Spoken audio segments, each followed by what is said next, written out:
news that the government is spending on the average 1.8 million ringgit for each hospital bed, despite the government hospitals are lesser equipped.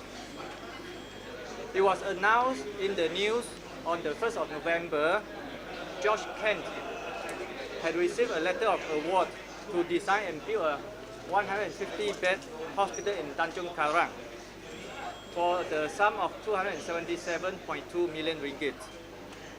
This is equivalent to 1.848 million ringgit per hospital bed. The project is expected to take 4 years to build and be completed by November 2020. The new Tanjung Karang Hospital at best can be categorized as a minor specialist service hospital with a 150-bed medical and ward block and 2 operating theatres only. There are other medical facilities and equipment, but nothing special. Last year, the 300-bedded Shah Alam Hospital was completed after delayed for many years at a total cost of 550 million.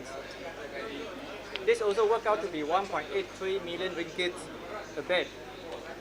The hospital is categorized as a secondary referral center with 300 beds. By comparison, if you look at the KPJ Kuching Specialist Hospital, with all the latest modern facilities, including orthopedic and traumatology, cardiology and open heart surgery, chemotherapy and oncology, radiotherapy for cancer services, as well as plastic surgery.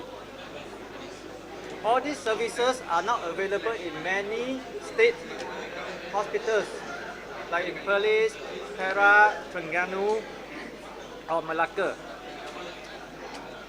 The phase 1 of the KPJ Kuching Specialist Hospital has 150 beds and only cost 130 million ringgit to build.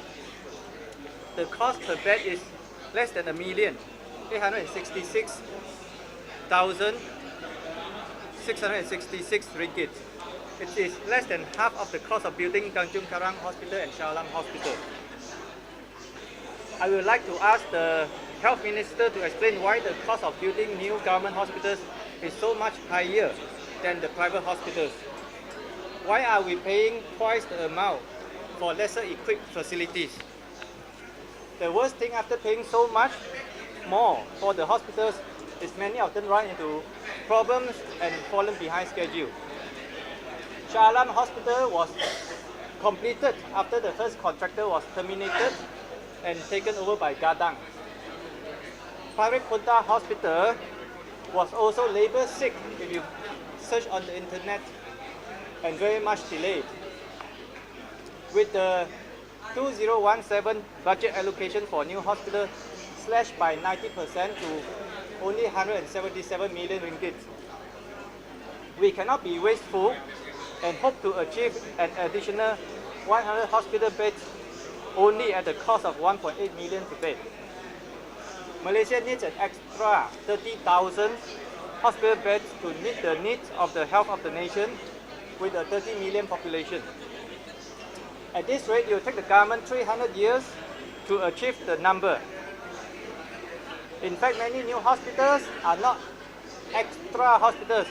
They are to replace the old hospitals that are decades old or even more than a century old, like the Sultanah Aminah Hospital. Some of them are just safety hazards and do not meet the modern requirements and specifications. Johor Sultan had requested the government to build a new hospital to replace the 1,200 bed Sultanah Aminah Hospital. The number of patients treated in the government hospital are expected to increase by 5% a year.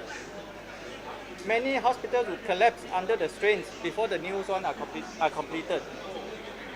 So when Pakatan Harapan wins the election and forms the government, we will increase the allocation for new hospitals, and most important, we will open up all the new hospital building projects to competitive tenders to rescue our health service. Thank you. Any questions? 答的，答的。